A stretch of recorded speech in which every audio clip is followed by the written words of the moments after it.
Nathan Cole and Melissa Hart never imagined that a story about redemption would turn into a nightmare of betrayal, kidnapping, and a ghost from the past determined to destroy everything Nathan had built.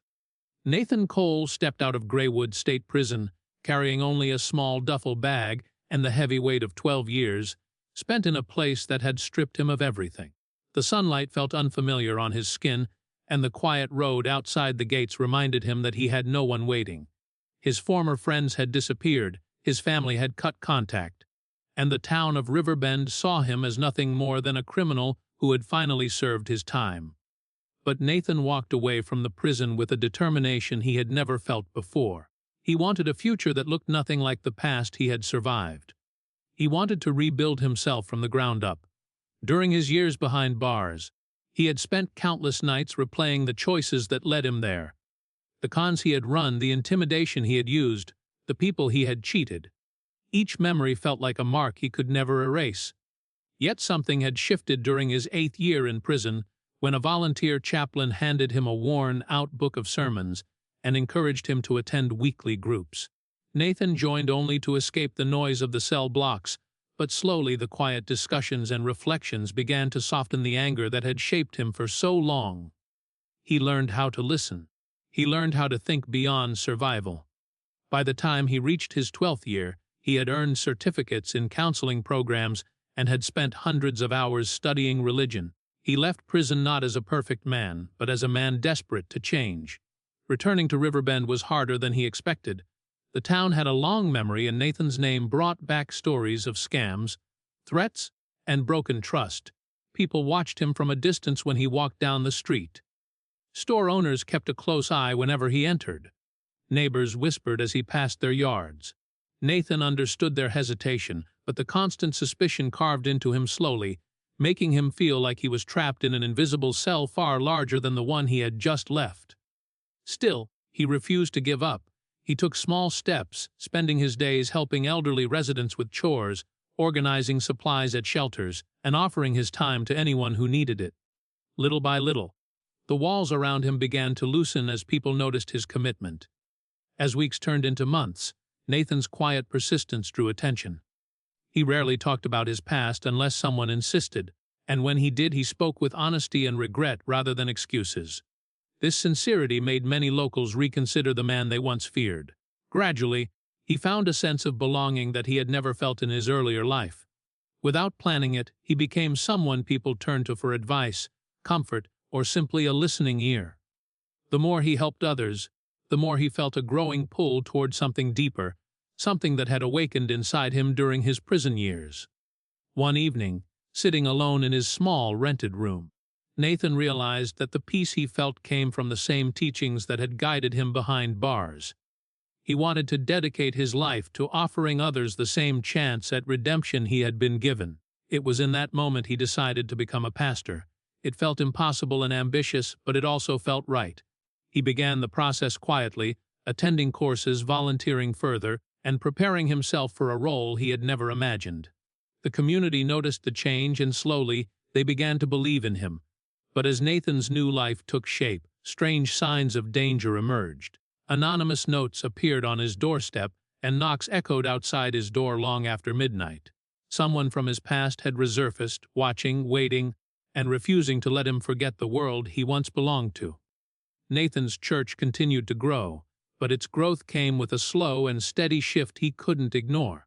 The rented hall that once felt too large for a handful of visitors now overflowed with people who came seeking comfort, redemption, or simple curiosity about the ex-convict who had become a pastor. The air inside always felt warm, thick with the hopes of people searching for second chances. With every service, Nathan felt himself becoming more confident, more stable, and more grateful for the life he had built. His sermons were shaped not by religious theory alone, but by years of painful experience, and that authenticity pulled people toward him. As attendance increased, the donations followed. Nathan used the money carefully, expanding community programs, offering free meals, and setting up support groups. His efforts earned him a reputation as one of the most devoted figures in Riverbend. For the first time in his life, Nathan felt genuinely needed. But success also created new shadows around him, shadows he could feel long before he understood them. One afternoon, Melissa Hart received a call that shifted her attention toward Nathan. Melissa was known for her fearless investigative work. She had exposed corrupt land deals, unsolved cases, and hidden crimes that others overlooked. The caller on the phone spoke quietly, warning her that Nathan's transformation was nothing more than a well-crafted act. According to the anonymous voice, Nathan had concealed parts of his criminal past, parts so disturbing that even the police had never uncovered them. The caller insisted that Riverbend was being fooled, and that the truth was buried beneath layers of carefully built lies. The call ended abruptly, but its impact lingered in Melissa's mind. Driven by curiosity and a sense of duty, Melissa began looking into Nathan's background. She sifted through dusty court files, old newspaper clippings, and archived police reports. The deeper she searched, the more she found patterns that made her uneasy. Nathan had moved frequently before his final arrest, and each place he lived had its share of unresolved incidents. A missing person here, a suspicious fire there, unexplained disappearances in the vicinity of people connected to a criminal group he once associated with. None of the evidence pointed directly at Nathan, but the coincidences felt too numerous to ignore. As Melissa's investigation intensified, she began receiving unexpected messages. Some were anonymous tips urging her to look into specific cases. Others were warnings to stop digging. The most disturbing messages were the ones implying that Nathan was not the only one who had changed identities over the years. Someone from his past was still out there, hiding in plain sight, watching everything. Meanwhile, Nathan felt the atmosphere around him shift. A few longtime members stopped attending services without explanation. New faces appeared, sitting in the back with unreadable expressions. Even familiar supporters seemed less enthusiastic, as if quietly questioning the man who led them. The weight of their doubt pressed on him, though he didn't know the source. Melissa, unaware of the danger closing in around her, planned to publish a detailed report about Nathan's past. She believed the town deserved to know the patterns she had uncovered. She arranged her files, reviewed her notes, and scheduled interviews to fill in the final gaps. But before she could finish, something unexpected happened. Melissa vanished without a trace, leaving behind only her car, her cracked phone, and the storm that would soon engulf the entire town. Melissa's disappearance shattered the calm rhythm of life in Riverbend. The town woke up to the news like a sudden shockwave, and by midday everyone was talking about it. Her car had been discovered abandoned near the old Riverside Road, a place rarely visited except by hikers and the occasional fisherman. The vehicle was parked unevenly, as if she had stopped in a rush. Her phone lay a few feet away in the grass, the screen shattered, suggesting it had been thrown or dropped during a struggle. Inside the car, investigators found her notes scattered across the passenger seat, some pages torn as if she had grabbed them hastily before stepping out. But there was no sign of her on the road by the riverbank or in the surrounding woods. News spread quickly, and whispers filled every corner of Riverbend. People knew she had been investigating Nathan, and this connection fueled speculation. A crowd formed outside the police station demanding answers. Nathan's name circulated through the town like a rumor turned storm. Many believed Melissa had uncovered something dangerous and paid the price for it. Others suspected she had staged her disappearance to draw attention to her work. But most feared something far darker. Someone had taken her. Nathan felt the shift immediately. Individuals who once smiled at him now avoided his gaze. Parents pulled their children closer when he walked by. In his church, the first rows remained empty, while the back rows filled with people who watched him cautiously, as if they were waiting for him to slip. He could sense their distrust in the air like thick fog. The pressure weighed on him, but he refused to run from it. Instead, he reached out to the police, offering full cooperation. He provided his phone records, his whereabouts, and even his private journals. He wanted transparency, not distance. Detectives questioned him repeatedly. Though his answers remained steady and consistent, the cloud of suspicion hovered. The lack of physical evidence tying him to Melissa's disappearance did little to ease the tension. The timing was too close. Her investigation was too bold, and someone in Riverbend seemed determined to point all arrows toward him. Then came the letters. The police station received the first one a week after her disappearance. It arrived in a plain envelope with no return address. Inside was a single piece of paper, the handwriting uneven and shaky. The letter described details of Melissa's investigation, details that were never made public. It accused Nathan of hiding a part of his past capable of violence. The letter ended with the same chilling sentence repeated like a warning: he never changed. As more letters arrived over the next few days, some described Melissa's last known movements. Others hinted at hidden crimes. Every letter pushed suspicion further toward Nathan. Officers began considering the possibility that the writer might be involved in Melissa's disappearance, or at least knew what had happened. Yet the letters created more confusion than answers. They were too vague to act on, but too specific to ignore. Nathan's life began spiraling. People drifted away from his church. Donations stopped overnight. Even the volunteers he relied on avoided him. He felt surrounded not by accusations alone, but by something far more sinister. Someone out there wanted to break him, piece by piece. Police expanded their search for Melissa, combing through forests, abandoned cabins, and hidden trails. They brought in dogs, drones, and search teams, but every lead led to nothing. The river was dragged twice, fields were searched, and neighbors were questioned. Riverbend had not seen such fear in years. As days turned into weeks, the absence of answers became its own kind of terror. The letters continued arriving, each one pushing the investigation in strange, uncertain directions. Whoever was sending them knew more than they revealed, and the town sensed an invisible presence lurking in the background. Nathan felt it too. Someone was pulling the strings, someone who knew his past intimately, someone who wanted Riverbend to believe he was still the same man he had once been. But Nathan also sensed something else, something colder. The person sending those letters was only getting started. Nathan tried to keep the church functioning despite the tension surrounding him, but the unease had settled too deeply into the walls. Every time he stepped into his office, he felt as if the room held secrets he had yet to uncover.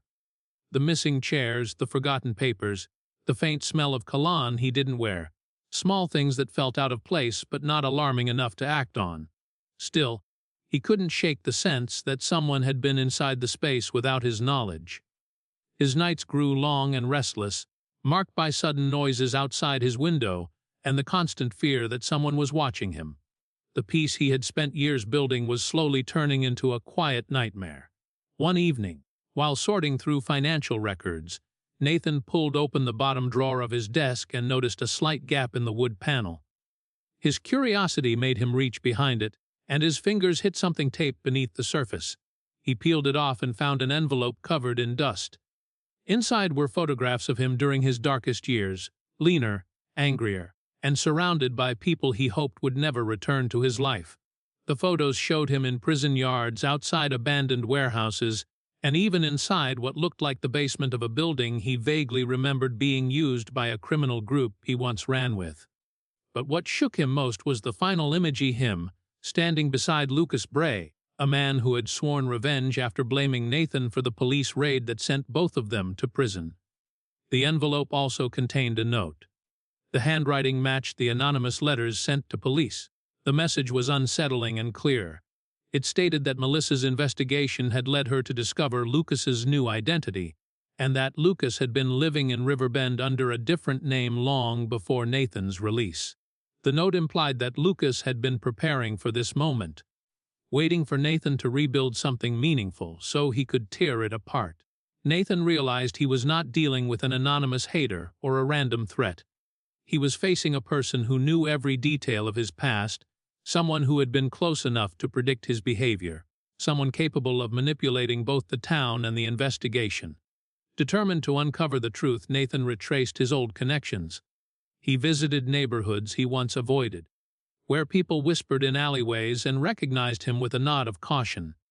He spoke to former associates who were reluctant to talk, but the fear in their eyes told him Lucas's reputation still lingered. Through fragmented stories, Nathan learned that Lucas had disappeared years ago after being released early on good behavior. But instead of rebuilding his life, Lucas adopted a false identity and re-entered the shadows of organized crime. Nathan's transformation into a pastor had infuriated him, as Lucas believed Nathan had betrayed him by cooperating with authorities during their final arrest.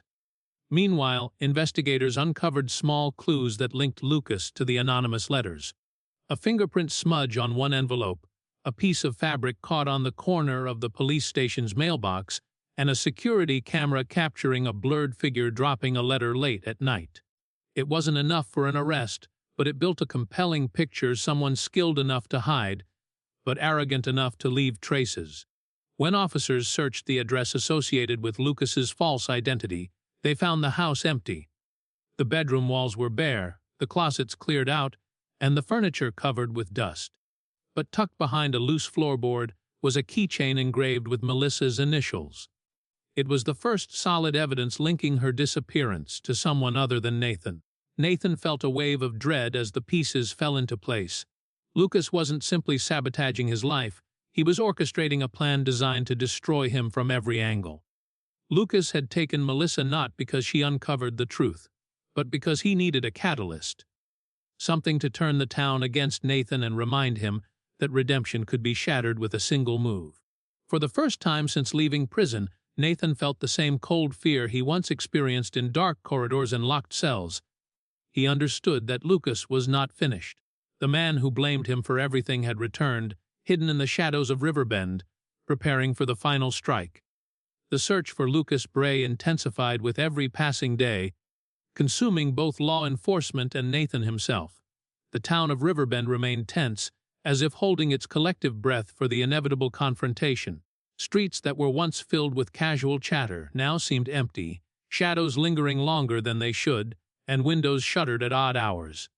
Nathan threw himself into the search, determined to prove his innocence and to find Melissa before it was too late. He retraced every clue, revisited old haunts, and spoke to former associates who had stayed quiet for fear of Lucas. Each lead felt like a thread in a tangled web, and Nathan knew that one wrong step could unravel everything he had worked for since leaving prison. Investigators had mapped out possible locations for Lucas, based on sightings, anonymous tips, and the path he seemed to follow when sending letters. They scoured abandoned buildings, empty warehouses, and the outskirts of the town where the forest pressed close to the roads. Drones hovered over old farm fields, and K-9 units swept through thick underbrush, but the elusive man seemed always one step ahead. The tension in the town grew with every failed lead. Parents warned their children not to wander too far, shopkeepers kept doors locked, and even those who had defended Nathan from the beginning began to whisper doubts. Fear had become a tangible presence, settling like dust over every corner of Riverbend. Then, a breakthrough arrived in the form of a storage facility on the edge of town, a place Nathan had passed countless times without noticing. Police traced a series of small, almost imperceptible transactions that pointed to this location. Nathan drove alongside the investigation team, heart pounding, every instinct screaming that this was it. As they approached, the quiet hum of the facility was broken only by the sound of locks clicking open and officers calling out as they searched each unit. The moment was tense, every second stretching as though the air itself had grown heavy. Inside one of the storage units, they found Melissa. She was weak, dehydrated, and terrified, tied to a chair in a dark corner. But her eyes brightened when she saw Nathan and the officers. Relief mixed with disbelief as they untangled her and led her out into the sunlight. She had survived on sheer willpower, aware of her captor's intentions but unable to escape until the investigators arrived. Lucas had fled moments before, leaving behind a notebook filled with his meticulous plans, sketches, and timelines, revealing a man obsessed with destroying Nathan's new life. Melissa's kidnapping had been a calculated move, designed not just to scare Nathan, but to turn the town against him, to unravel his influence and trust. The realization made Nathan's chest tighten. The danger had been closer than he had imagined. Melissa recovered quickly, and her testimony finally cleared Nathan's name. Her documentary exposed the lengths to which someone could manipulate perception and spread fear, using shadows of the past as weapons. Nathan returned to his church, understanding that redemption was never truly safe, that rebuilding a life required not only effort, but vigilance. Lucas remained at large, a ghostly reminder that some threats are never fully eliminated. But the town now understood the difference between fear and truth. Nathan refused to let the experience define him. He strengthened the church's outreach programs, deepened connections with his congregation, and embraced the reality that his past could never be erased, but it could be used to teach, protect, and inspire. Every sermon became a testament not only to second chances but also to the resilience required to face darkness without surrender. Lucas's shadow lingered, but Nathan's determination shone brighter, proving that even after the most calculated attacks, it was possible to reclaim a life built on hope, courage, and unwavering faith.